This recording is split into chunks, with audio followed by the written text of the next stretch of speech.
Leslie, ഞാൻ lovely. എല്ലാവർക്കും സുഖമല്ലേ? ഒരു ഫുൾ കോഴി പൊരിച്ച നമുക്ക് കിട്ടിയാൽ എങ്ങനെ ഇരിക്കും അല്ലേ? പ്ലേറ്റ് കാലിയാവും. അപ്പോൾ ഞങ്ങൾ ഇന്ന് മാർക്കറ്റിൽ പോയപ്പോൾ നല്ലൊരു ഫുൾ ചിക്കനൊക്കെ കിട്ടിയിട്ടുണ്ട്. ഇത് ഞങ്ങൾ ഫ്രൈ ചെയ്യാൻ പോവാ. അതെങ്ങനെയാണ് ഫ്രൈ ചെയ്ത് നമുക്ക് കാണിച്ചു കൊടുക്കാം അല്ലേ? അതെ. അപ്പം അതിന് മുമ്പായിട്ട് നമ്മൾ ആദ്യം ഇതൊന്ന് നമ്മൾ ആവി പുഴുങ്ങി എടുക്കുന്നുണ്ട്. ആവി പുഴുങ്ങുന്നതെന്ന് വെച്ചാൽ ഞങ്ങളിവിടെ കുക്കറിലാണ് പുഴുങ്ങി എടുക്കുന്നത്. അത് നന്നായിട്ട് ആദ്യം ഒന്ന് വരയണം. നമുക്ക് ഇതുപോലെ ഒന്ന് നന്നായിട്ട് അതിൻ്റെ ഉള്ളിലൊക്കെ പിടിക്കത്തക്ക രീതിയിൽ ഇങ്ങനെ നന്നായിട്ട് വരഞ്ഞ ശേഷം ഇതിനകത്ത് തൈരും അല്പം മഞ്ഞളും പാകത്തിനുള്ള ഉപ്പൊക്കെ ചേർത്ത് നന്നായിട്ട് വരഞ്ഞ് അതിനൊന്ന് തേച്ച് പിടിപ്പിച്ച ശേഷം നമ്മൾ ആവിയിലൊന്ന് പുഴുങ്ങി എടുക്കുന്നുണ്ട്. ആവി പുഴുങ്ങിയപ്പോൾ കുക്കറിലാണെങ്കിലും പുഴുങ്ങാം, കുക്കറില്ലെങ്കിൽ ഇഡ്ഡലി പാത്രത്തിൽ വെച്ചിട്ടാണെങ്കിലും നമുക്ക് പുഴുങ്ങിയെടുക്കാം. ഇപ്പോൾ കുക്കറിലാണെങ്കിൽ നമ്മൾ ചെറിയൊരു ബൗൾ എടുത്ത് ഒന്ന് കമത്തി വെച്ച ശേഷം ഒരല്പം വെള്ളം ഒഴിച്ച് ഒരു വിസിൽ വരുന്നിടം വരെ ഒന്ന് അടിച്ചാൽ മതി. ഇഡ്ഡലി പാത്രത്തിലാണെങ്കിൽ തട്ട് വെച്ച ശേഷം വെള്ളം ഒഴിച്ച് അതിൻ്റെ പുറത്ത് വെച്ച് ഒന്ന് മൂടി വെച്ച് ആവി കയറ്റിയെടുത്ത് അപ്പോൾ ആ സമയത്താണെങ്കിൽ നന്നായിട്ട് സോഫ്റ്റ് ആയി കിട്ടും, ഉള്ളൊക്കെ ഒന്ന് വെന്ത് കിട്ടും. അപ്പോൾ പെട്ടെന്ന് നമുക്ക് ഫ്രൈ ചെയ്തെടുക്കുമ്പോൾ നല്ലൊരു ടേസ്റ്റ്, അതിൻ്റെ ഉള്ളൊക്കെ വെന്ത് നന്നായിട്ട് ഫ്രൈ ആയി കിട്ടും. അതിനുവേണ്ടിയാണ് നമ്മൾ ഈ തൈരും ഈ ഉപ്പും മഞ്ഞളൊക്കെ ചേർത്ത് നന്നായിട്ടൊന്ന് ആവി കയറ്റുന്നത്. ചിക്കൻ ഇവിടെ നമ്മൾ എടുത്ത് വെച്ചിട്ടുണ്ട്. നമുക്കിത് അതിലേക്ക് മിക്സ് ചെയ്യാൻ വേണ്ടി നമ്മൾ തൈര് ഇവിടെ എടുത്ത് വെച്ചിട്ട് തൈരിലേക്ക് നമ്മൾ മഞ്ഞൾപ്പൊടി ഇട്ട് കൊടുക്കണം. അതുപോലെ ഉപ്പും കൂടെ ചേർത്തിട്ട് നന്നായിട്ട് മിക്സ് ചെയ്ത ശേഷമാണ് നമ്മളിത് ചിക്കനിൽ തേച്ച് പിടിപ്പിക്കുന്നത്. അപ്പം നമ്മൾ തൈര് എടുത്തു, തൈരിലേക്ക് നമ്മൾ അല്പം മഞ്ഞൾപ്പൊടി, ഒരല്പം മഞ്ഞൾപ്പൊടി മതി. അതുപോലെ ആവശ്യത്തിനുള്ള കുറച്ച് ഉപ്പും.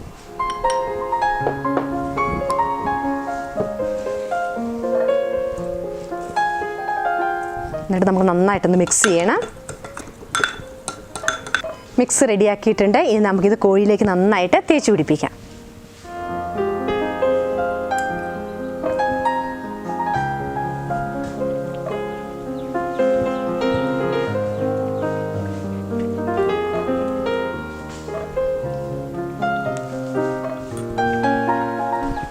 നന്നായിട്ട് തേച്ച് പിടിപ്പിച്ചിട്ടുണ്ട്. ഇനി നമ്മൾ കുക്കർ വെച്ചിട്ടുണ്ട്, അതിന് മുകളിൽ ചെറിയ പാത്രവും വെച്ചിട്ടുണ്ട്. ഇനി നമുക്ക് ഈ ചിക്കന് അതിലേക്ക് വെച്ച് കൊടുക്കാം.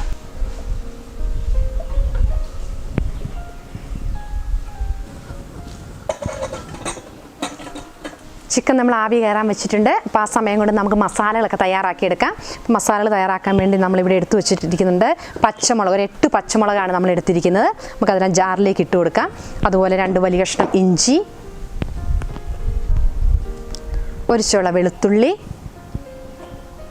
2 തണ്ട് കറിവേപ്പില. നമുക്ക് ഇതെല്ലാം കൂടെ നന്നായിട്ടൊരു പേസ്റ്റ് രൂപത്തിൽ നമുക്ക് അരച്ചെടുക്കണം. അതൊന്ന് നമുക്ക് മിക്സിയിലിട്ട് നന്നായിട്ടൊന്ന് പേസ്റ്റ് രൂപത്തിൽ അരച്ചെടുക്കാം. അതിന് ശേഷമാണ് നമ്മൾ പൊടികളൊക്കെ ചേർത്ത് കൊടുക്കുന്നത്. ഇഞ്ചിയും പച്ചമുളകും വെളുത്തുള്ളിയും എല്ലാം നമ്മൾ നന്നായിട്ട് അരച്ചുകൊണ്ട് വന്നിട്ടുണ്ട്. ഇത് നമുക്ക് ഈ ഇലയിലേക്ക് ഇട്ട് കൊടുക്കാം. നമ്മൾ അരച്ചുകൊണ്ടുവന്ന പേസ്റ്റ് നമ്മൾ വാഴയിലേക്ക് ഇട്ട് കൊടുത്തിട്ടുണ്ട്. ഇനി നമുക്ക് പൊടികളൊക്കെ ഇട്ട് കൊടുക്കാം. 3 ടേബിൾ സ്പൂൺ കാശ്മീരി മുളക് പൊടി.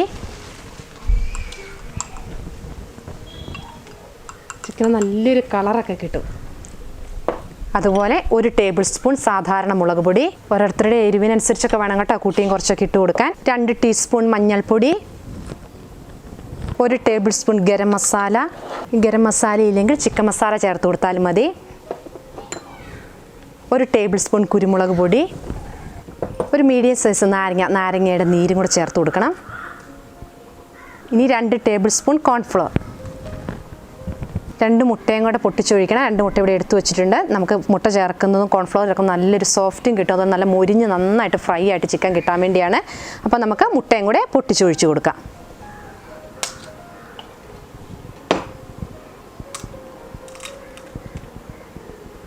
ഒരല്പം ഉപ്പും കൂടെ ചേർത്ത് നന്നായിട്ടൊന്ന് മിക്സ് ചെയ്തെടുക്കാം.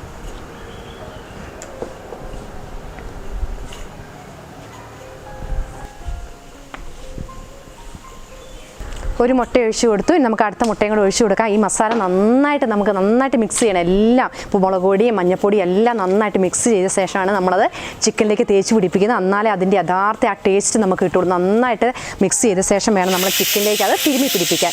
അതിനിട്ട് നമുക്കൊരു 5-6 മണിക്കൂർ നമുക്ക് അത് ഫ്രിഡ്ജ് സൂക്ഷിച്ച ശേഷമാണ് നമ്മളത് ഫ്രൈ ചെയ്തെടുക്കുക. അപ്പോൾ അതിനകത്ത് ആ മസാല എല്ലാം ചിക്കനിലേക്ക് നന്നായിട്ട് അതിനുള്ളിലേക്ക് ഇറങ്ങിച്ചെന്ന് നല്ലൊരു ടേസ്റ്റായിരിക്കും ചിക്കന് കിട്ടുക. അപ്പം ഈ മിക്സിലാണ് ഇരിക്കുന്നത്. അപ്പോൾ മിക്സ് നന്നായിട്ട് നമ്മൾ ഇളക്കി കൈ ഉപയോഗിച്ചുകൊണ്ട് തന്നെ നമുക്ക് നന്നായിട്ട് മിക്സ് ആക്കി എടുക്കണം. അതിനുശേഷമാണ് നമ്മളത് ആ കോഴിയിലേക്ക് നമ്മൾ തേച്ച് കൊടുക്കുന്നത്.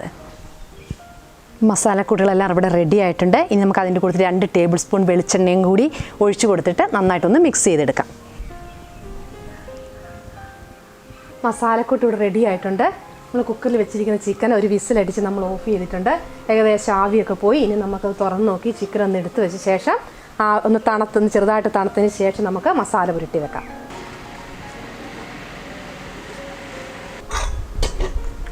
ചിക്കൻ നന്നായിട്ട് വെന്ത് നല്ല സോഫ്റ്റ് ആയിട്ടുണ്ട്. ഇനി നമുക്ക് ഈ ചിക്കൻ എടുത്ത് ഇലയിലേക്ക് വെക്കാം. നന്നായിട്ട് വെന്ത് നല്ല സോഫ്റ്റ് ആയിട്ട് വന്നിട്ടുണ്ട്. ഇനി നന്നായിട്ട് തണുത്ത ശേഷമാണ് നമ്മൾ ഇതിലേക്ക് ആ മസാല നന്നായിട്ട് പുരട്ടി നമ്മൾ റെസ്റ്റ് ചെയ്യാൻ വെക്കുന്നത്. അപ്പോൾ തണുത്ത ശേഷം നമുക്ക് നന്നായിട്ട് മസാല പുരട്ടിയ ശേഷം ഒരു 4-5 മണിക്കൂർ നമുക്ക് റെസ്റ്റ് ചെയ്യാൻ വെക്കണം. ഫ്രിഡ്ജിൽ വെക്കുവാണെങ്കിൽ നന്നായിട്ട് മസാല എല്ലാം ചിക്കനിൽ എൻ്റെ ഉള്ളിലേക്ക് ഇറങ്ങിച്ചെന്ന് നന്നായിട്ട് അതിനകത്ത് ആ ചിക്കന് ഫുള്ളായിട്ട് നല്ലപോലെ മസാല പിടിക്കും. ഇനിയിപ്പോൾ പുറത്ത് വെക്കുവാണെങ്കിലും കുഴപ്പമില്ല, കുറച്ച് സമയം കൂടുതൽ നമ്മൾ വെക്കണം. അപ്പോൾ നന്നായിട്ട് തണുത്ത ശേഷം നമുക്ക് ഈ മസാല പുരട്ടി വെക്കാം. ചിക്കൻ ഏകദേശം തണുത്ത് വന്നിട്ടുണ്ട്. ഇന്ന് മസാലയൊക്കെ നന്നായിട്ടൊന്ന് പുരട്ടി വെക്കാം നമുക്ക്. ആവി വെച്ച് പുഴുങ്ങി കഴിയുമ്പോൾ അതിൻ്റെ ആ അതിൻ്റെ ടേസ്റ്റ് ഒന്നും പോകുന്നെന്ന് വിചാരിക്കേണ്ട. നന്നായിട്ട് സോഫ്റ്റായിട്ട് വെന്ത് കിട്ടാൻ വേണ്ടിയാണ്. അപ്പം അതിനുശേഷം നമ്മൾ ഫ്രൈ ചെയ്യുവാണെങ്കിൽ അതിൻ്റെ ആ മസാലയൊക്കെ പിടിച്ച് നന്നായിട്ട് നമുക്ക് സോഫ്റ്റായിട്ട് നല്ല മൊരിഞ്ഞ് ഫ്രൈ ആയി കിട്ടും. നമ്മൾ നേരത്തെ നന്നായിട്ട് വരഞ്ഞ് വെച്ചിട്ടുണ്ടായിരുന്നു. ആ വരഞ്ഞ് വെച്ചതിൻ്റെ ഉള്ളിൽ കൂടെയൊക്കെ നന്നായിട്ട് മസാല തേച്ച് പിടിപ്പിക്കണം. ഓരോരുത്തരുടെ എരിവിനനുസരിച്ച് വേണം നമ്മൾ മസാലക്കൂട്ടുകളൊക്കെ ചേർത്ത് കൊടുക്കാൻ. അപ്പം നന്നായിട്ട് നമ്മൾ തിരുമ്മി പിടിപ്പിച്ചിട്ടുണ്ട്. ഇനി നമുക്കൊരു 4-5 മണിക്കൂർ റെസ്റ്റ് ചെയ്യാനായിട്ട് മാറ്റി വയ്ക്കാം. ചിക്കൻ ഏകദേശം മാരിനേറ്റ് ചെയ്ത് വെച്ചിട്ട് ഏകദേശം 5 മണിക്കൂറോളമായിട്ടുണ്ട്. നമുക്കൊരു പാൻ വെച്ച് ഇനി എണ്ണ ഒഴിച്ച് നമുക്കൊന്ന് ഫ്രൈ ചെയ്തെടുക്കാം. വെളിച്ചെണ്ണ നന്നായിട്ട് ചൂടായിട്ടുണ്ട്. ഇനി നമുക്ക് കുറച്ച് കറിവേപ്പിലയൊന്നും നമുക്ക് വറുത്ത് പോയി മാറ്റി വയ്ക്കാം. കറിവേപ്പില എണ്ണയിലിട്ട് വറുത്ത് കോരുവാണ്. ആ എണ്ണയ്ക്ക് തന്നെ കറിവേപ്പിലയുടെ ഒരു ഫ്ലേവറും കൂടെ കിട്ടും. അപ്പം നല്ലൊരു ടേസ്റ്റ് ആയിരിക്കും. അപ്പോൾ കോരിയെടുക്കാം.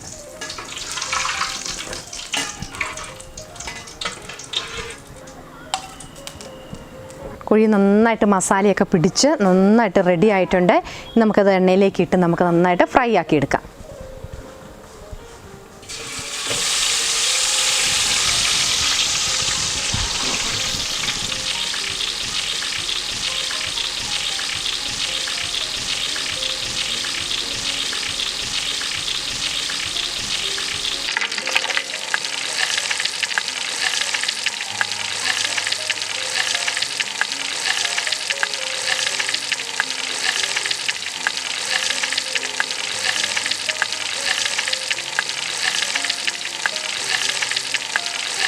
ചിക്കൻ ഫ്രൈ ഇവിടെ റെഡി ആയിട്ടുണ്ട്.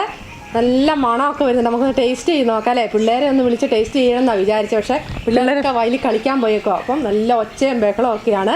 അപ്പം നമുക്ക് ലെസ്ലി തന്നെ ഒന്ന് ടേസ്റ്റ് ചെയ്ത് നോക്കട്ടെ. ഇത് പറയാമല്ലോ അഭിപ്രായം.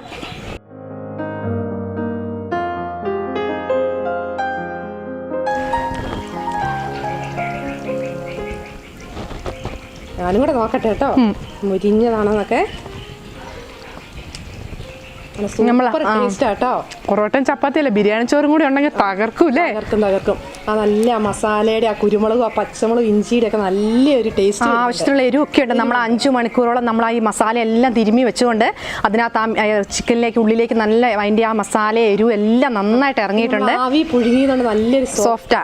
കുട്ടികൾക്ക് പോലും നല്ല സൂപ്പറായിട്ട് കഴിക്കാം. ഇപ്പം നമ്മൾ എണ്ണ ഒഴിച്ച് ചൂടായിട്ട് നമ്മൾ ആ കൂടുതൽ ഒരു അല്പം കാശ്മീരി മുളക് പൊടിയും കൂടി ഇട്ട് കൊടുത്ത ശേഷം ഈ ചിക്കൻ ഇട്ട് കൊടുക്കുകയാണെങ്കിൽ നല്ലൊരു കളർ കിട്ടും. ചിക്കനിൽ ചുവന്നിരിക്കും. അപ്പോൾ നല്ലൊരു ടേസ്റ്റും കിട്ടും, അതിന് നല്ല കളറും കിട്ടും. ഇതേ രീതിയിൽ ഒരു ഫുൾ ചിക്കനൊക്കെ മേടിക്കുന്ന സമയത്ത് കടയിലൊക്കെ പോയി കഴിയുമ്പോൾ ഒരു ഫുൾ ചിക്കനൊക്കെ വാങ്ങുകയാണെങ്കിൽ നമ്മൾ ഇതേ രീതിയിൽ ഒന്ന് എല്ലാവരും ഒന്ന് ട്രൈ ചെയ്ത് നോക്കുക. എന്നിട്ട് നിങ്ങളത് വീട്ടിൽ ചെയ്ത് നോക്കിയിട്ട് ഞങ്ങളെ അതിൻ്റെ കമൻറ്റുകളൊക്കെ അറിയിക്കുക. ഞങ്ങളുടെ വീഡിയോ ഇഷ്ടമായെങ്കിൽ എല്ലാവരും ഒന്ന് ലൈക്ക് ചെയ്യുക. എപ്പോഴും പറയുന്ന പോലെ എല്ലാവരും ഒന്ന് സബ്സ്ക്രൈബ് ചെയ്യണം, ഷെയർ ചെയ്യണം. അപ്പോൾ നല്ലൊരു വിഭവമായിട്ട് വീണ്ടും കാണാം. Bye bye.